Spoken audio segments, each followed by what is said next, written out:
Assalomu alaykum muhtaram azizlar. Mana yurtimizga moh Ramazon oyi ham kirib keldi. Ushbu oy oddiy oy emas, balki qalblarni poklovchi, nafsi tarbiya qilguvchi, najotga eltuvchi mag'firat, rahmat oyidir. Zero ushbu oyda qilingan bir yaxshilik boshqa oylarda qilingan yaxshilikdan 10 barobar afzaldir.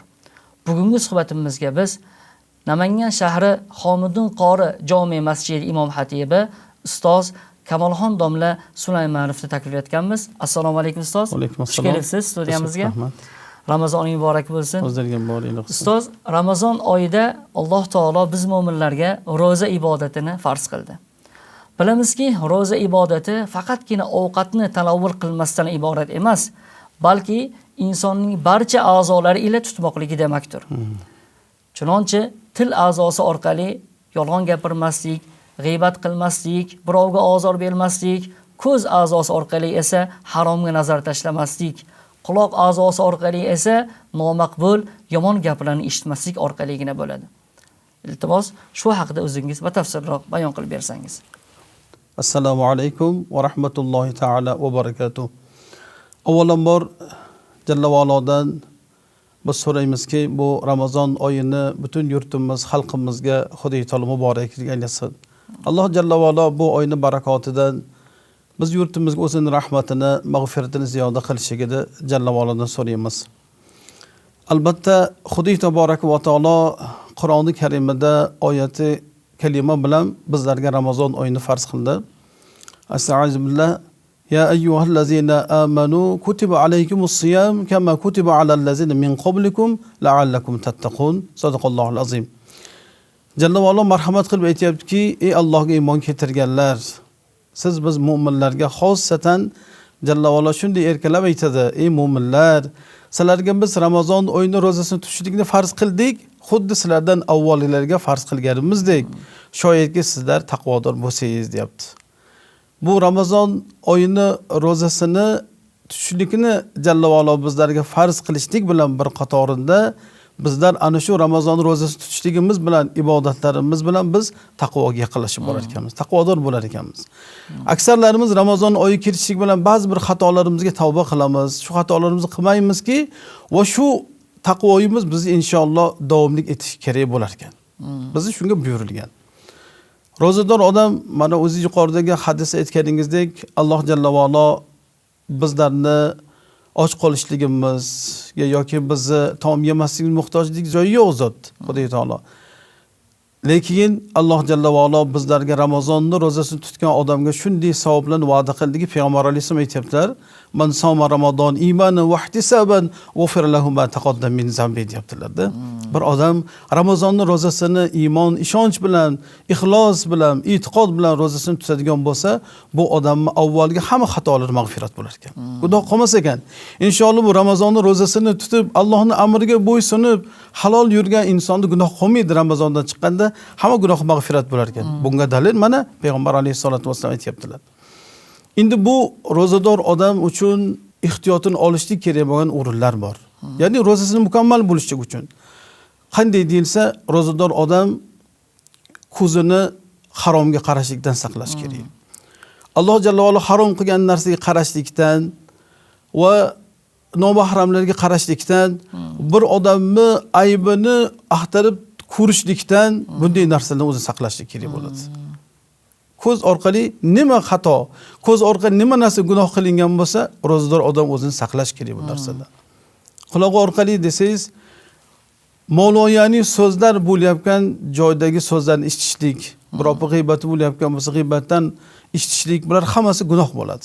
Aytish mumkin, biz gapirmayapmiz, eshityapmiz-ku deymiz. Ana o'sha eshitishligimiz orqali biz quloqimizni ro'zasiga putur yetar ekan. Mukammal savobga ega bo'la olmaymiz. Biz Ramazon oyida maqsadimiz nima? Hamma xatolardan kechirsak, hamma Allohning xayrli ishiga biz amal qilsaydi savobga ega bo'lsa deymiz-da. Shuning uchun mukammal savobga ega bo'ladigan odam, demak shunday mavloyani so'zlar bo'layotgan joydan chiqishligi yoki ularni bu yo'ldan qaytarishi kerak bo'ladi. Til orqali bo'zgancha. Asosiysi bu til. Payg'ambar alayhisolatu vasallam bir hadisda aytadilarki, siz bir gap gapiradigan bo'lsangiz, hali gapirgan gapingiz inson yo dunyosiga foyda qilsin yoki oxiratga foyda qilsin. Agar insonni dunyosiga ham oxiratga ham foyda qilmaydigan so'z bo'lsa, uni mutlaqo siz sukut saqlaganingiz afzal deganlar. Shuning uchun ayniqsa ro'zador odamlarimiz o'zimizni g'iybatdan tiyishimiz kerak. Bo'xtondan tiyishimiz kerak. Birovlarni gapirishdan tiyish kerak. Aslini olgandachi mo'min odamga birovni g'iybatini qilishlik shar'iy holatda haromga hukm qilingan. Bu harom amal. Hatto Xudo taborak va taolo Qur'oni Karimda g'iybat qilguvchilarni o'zini birodarini o'lgan go'shtini yeganga tenglayapti. Hech kim buni xohlamaydi-ku bu narsani. Shu darajada g'iybatdan saqlanishga buyurgan. Bu g'iybatdan faqat Ramazonda emas, mutlaqo biz saqlanishimiz kerak va ayniqsa Ramazon oyida biz mana shunday birovlarga zarar yetadigan, birovlarga ozor beradigan so'zlardan o'zimizni tilimizni saqlashimiz kerak bo'lar ekan. Payg'ambar alayhisolatu vasallam Muoz ibn Jabal roziyallohu anhuga ancha narsani gapirib turganlardan keyin til to'g'risida gapirsalar, u kishi ya Rasululloh, shu gapirgan gapimiz uchun ham biz javob qilamizmi dedilar-da. Hisob bo'ladimi dedilar. Payg'ambar alayhisolam aytdilarki, "Ey onasini yig'latib ko'r" deb erkalab gapirdilar-da. Aytdilarki, "Ha bu do'zax 100 tupan tashalayotganlarniki shu til orqali bo'ladi" dedilar-da. Insonning til orqali ahli jannat bo'lishi bor ekan. Til orqali ahli do'zax bo'lib qolishi mumkin ekan. Banda bilish kerak ekan. Inson bilish kerak ekanki, doimiy Alloh jalla va olo bizga ikki farishtani bergan. Biri o'ngda, biri chapda.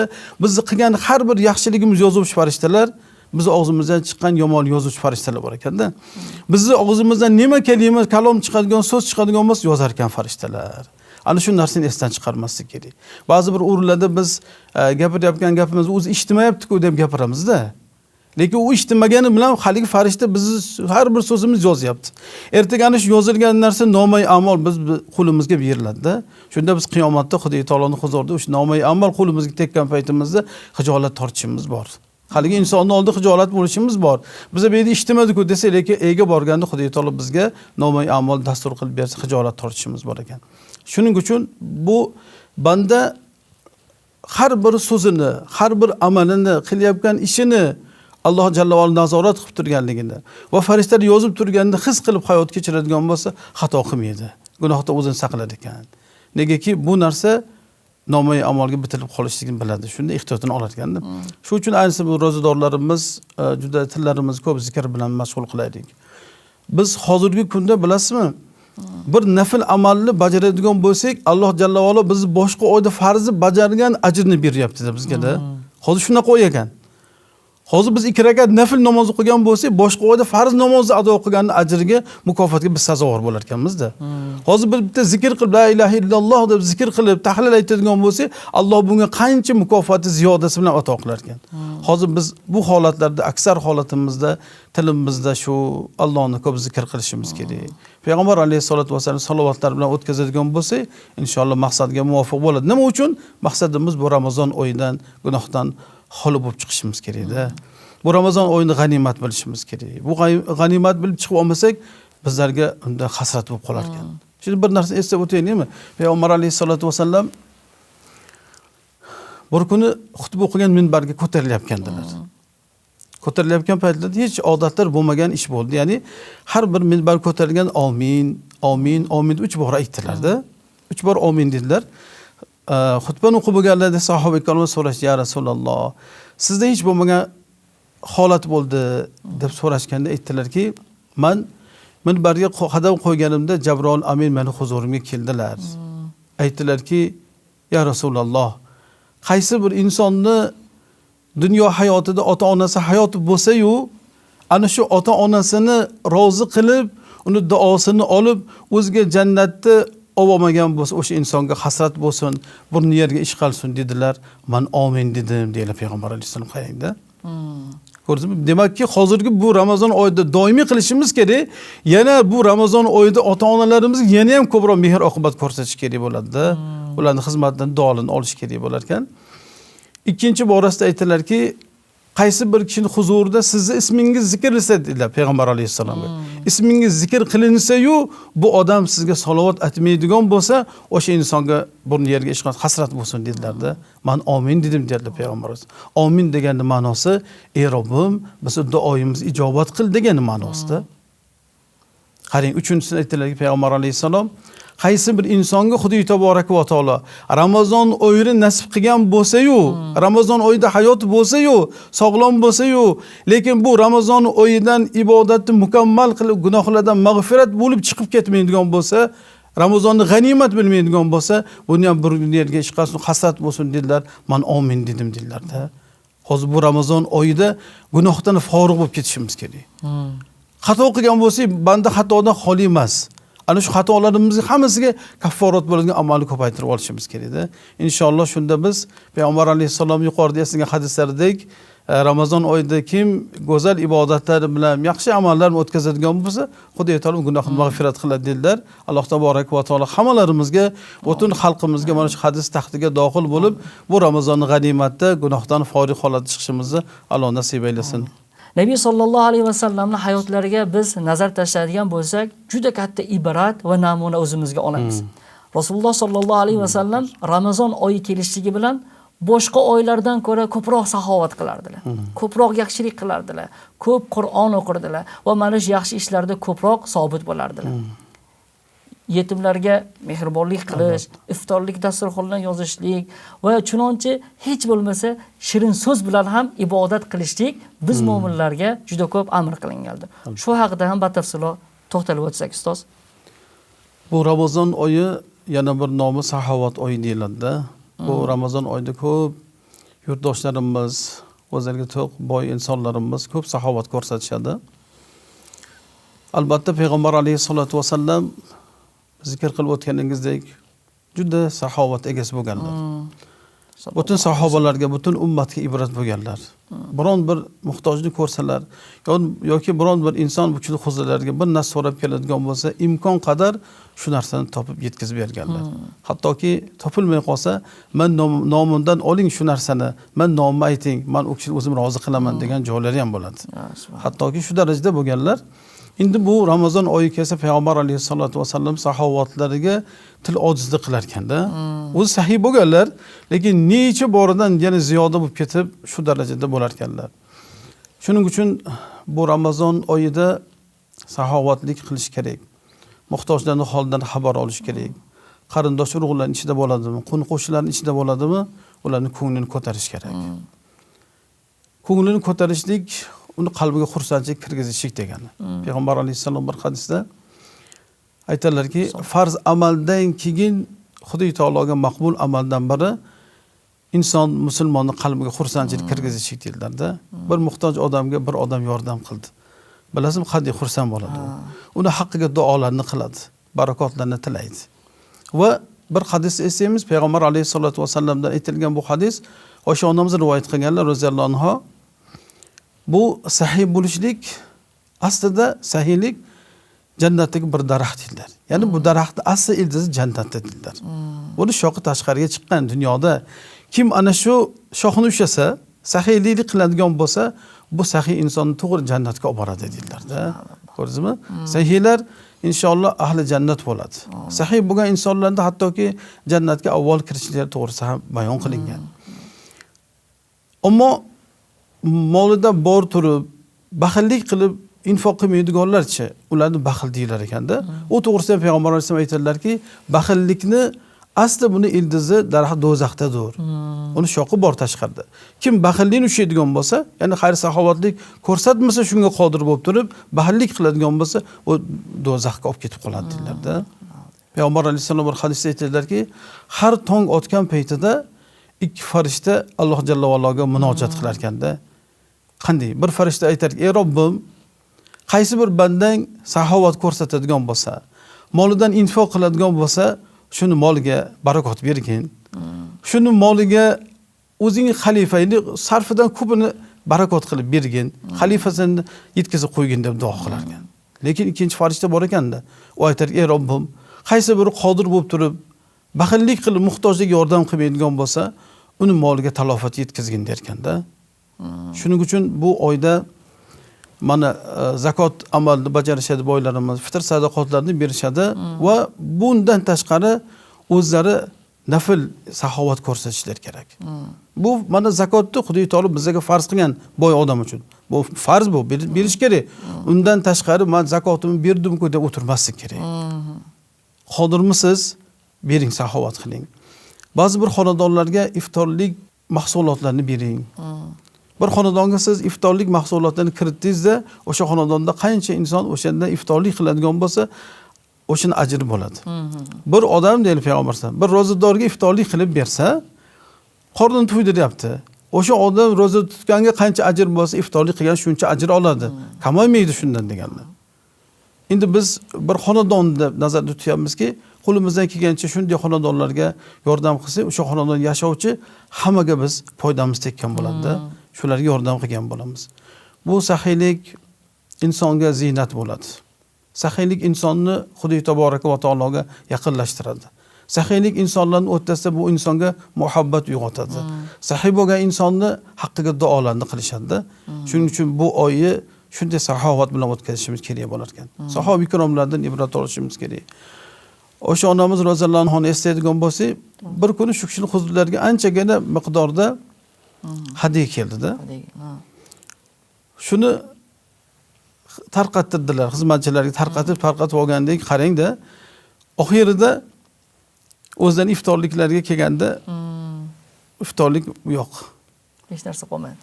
Shunda aytgan ekan, shu eslatib qo'yganingizda o'zimizga bir narsa olib qolardik-ku, biror tangasin dedilar-da. Ko'rdingizmi? O'sha onamizni o'zlarining nafslarini o'sha molni ustida estamadilar-da. O'sha qo'limga shu mol keldi-ku, men o'zimni o'ylay demadilar-da. O'sha qo'llariga tushgan mol dunyodan boshqa faqirlarni, muhtojlarni o'ylab tarqatib, hatto o'zlari esdan chiqarib qo'ydilar-da. Shunchalik saxovat bo'lishgan. Bizga bu ibrat bo'lishimiz kerak. Xudo taboraka va taolo Qur'oni Karimda ham bu ihson qiluvchilarni moliga barakot berishligi to'g'risida oyatlarda bayon qilgan. Alloh buyurgan bizni. Payg'ambar alayhisolatu vasallam buyurganlar. Bizlarni bu saxiylik qilishlikka. Endi bu saxovat egalarimiz buni doim bajarib kelishlik kerak. Lekin Ramazonda endi bu narsaga ko'proq e'tibor qilishimiz kerak bo'lar ekanda. Saxiylik shunaqa narsa ekanki, Alloh jalla va olo bu inson saxovatni ko'rsatar ekan, molidan infoq qilar ekan, Alloh buni moliga barakot beraverar ekan. Bir sahobaga so'zlar borda aytadilarki, "Men nima qilay? Men qancha ihson qilaveraman, yana Xudo aytar bundan ziyodasi menga beraveradi-da. Shuning uchun men qilaveraman" deganlar-da. Shunday so'zlar bor. Haqiqatan ham shu odam barakotli bo'lishligini istasa, molini ihson qilish kerak. Ya'ni bundan tashqari bu saxiylik qilib ihson qiluvchilarni bilasizmi? Aytadilarki, bir odam dunyoda o'zi hayotli davrda qilingan ihsoni bu insonni qabrga borganda kutib oladi dedilar. Dunyoda inson o'zini qilgan ihson o'ziniki bo'lib qoladi dedilar. Biz masalan dunyoda qoldirgan molimiz merosxo'rimizga bo'ladi. Merosxo'rniki bo'ladi. Lekin biz hayotli davrimizda nimalarni ihson qilgan bo'lsak, kimlarga yaxshilik qilgan bo'lsak, ana shu narsa bizniki bo'lar ekanda, u amalimiz bizni qabrga borganimizni shunday bizni kutib olar ekan. Qabrimizni nur bo'lishligiga sababchi bo'lar ekan. Qabrimizni bizni tagimizga to'shab bo'lishligiga, boshimizga bo'lishga sababchi bo'ladigan amallar shu saxovatli bo'lar ekanda. Shuning uchun iloji boricha biz yurtdoshlarimizdan so'raymiz. Imkon qadar mana shu mol dunyolardan qarindosh urug'larning ichidadir, qo'ni qo'shnilarning ichidadir, shunga muhtoj bo'lganlarning hollaridan xabar olsin. Inshaalloh mana shu amallar bilan ularning qalbiga xursandchilik berishadi. Bir kishining qalbiga xursandchilik bergan odamni Alloh jalla va olo inshaalloh buni rozi bo'ladigan bandasi bo'ladi. Bir sadoqat, ba'zi birlar biz qodir emasmiz-ku sadoqat berishlikka deyishadi-da. Payg'ambar alayhisolom aytdilar, bir insonni, bir mu'min odamga tabassum bilan so'rashligi ham u uchun sadoqat bo'ladi dedilar-da. Hech men ihson qilolmayman deyish iloji yo'q ekanda. Ko'rdingizmi? Hatto sadoqat berishda bir tabassum bilan so'rashligimiz, yuzimizni, chehramizni ochishligimiz ham bitta sadoqatlarning qatorida bo'lar ekan. Alloh jalla va olodan biz so'raymiz, bu yurtdoshlarimiz tomonidan qilinayotgan bu xayr ihsonlarni Alloh o'zi qabul eylesin. Bu qilayotgan ihsonlarning barakotidan Alloh ziyodasini xonadonlarga ato eylesin, Parvardigor. Haqiqatda ustoz, insonni saxovatpeshi bo'lishligi, saxiy bo'lishligi, Robbisining huzurida ham maqomini yuqori bo'lishiga sabab bo'ladi. Albatta. Sizni ushbu tashrifingiz, studiyamizga kelib, ushbu suhbatingizni ado qilganingiz uchun o'z tashakkurimizni bildiramiz. Ramazon sharif oyida barcha musulmonlarni, xosatan yurtimizdagi musulmonlarni Alloh taolo gunohlarini kechirib, mag'fur qilib, amallarini qabul qilgan, amallarini maqbul ibodatlardan qilsin. Sizga ham rahmat ustoz. Alloh rozi bo'lsin. Salomat bo'lsinlar. Albatta biz ushbu ko'rsatuvimizni yakunlashligimizdan oldin sizlar bilan xayrlashmaymiz. Balki ko'rishguncha deb qolamiz. Salomat bo'ling azizlar.